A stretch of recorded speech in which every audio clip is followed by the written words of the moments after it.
Principale. Donc ce qu'on remarque déjà, c'est la qualité de l'écran, hein. Il est vraiment lumineux.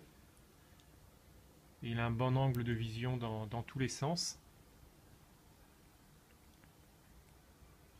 Bien sûr, il est rapide. Alors ce qu'on va démarrer, c'est par l'Antutu. On ne va pas vous laisser attendre plus. Alors là, il fait 27 197. Parfois, il fait 28 000. Ça dépend des tests, hein. L'Antutu n'est pas parfait.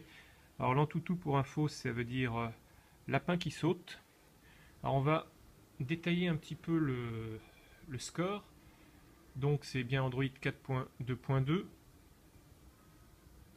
Il a un processeur là qui tourne à 8 fois 1,66 GHz. Et il a un super score en 3D parce que c'est la première fois qu'on dépasse aussi les 5400 points. Je crois que c'est même la première fois qu'on dépasse les 5000 tout court.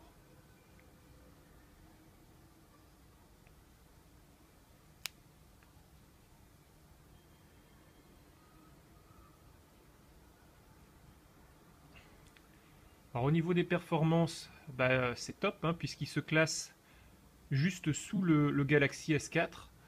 Et quand on regarde de près, c'est quasiment le même niveau que le Galaxy S4.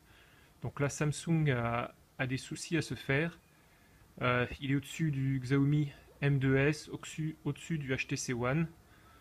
Euh, donc il n'y a pas tellement mieux sur le marché aujourd'hui.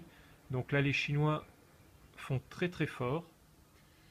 Donc on voit, hein, donc THL 100S, Android 4.2.2. Donc il a le Mali 450, hein. Donc là, on va essayer de tester les jeux les plus récents, mais à mon avis, il n'aura pas de problème. Donc l'écran Full HD. Donc ces performances sont obtenues avec un écran de haute définition. Et là, on a obtenu donc une version export avec le email en 35.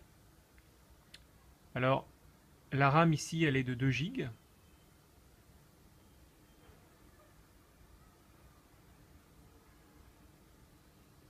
La densité de l'écran, c'est donc 480. Et il a un 13,3 mégapixels à l'arrière et un 13 mégapixels à l'avant. Et donc d'après THL, c'est un objectif ici Sony et il devrait faire donc de très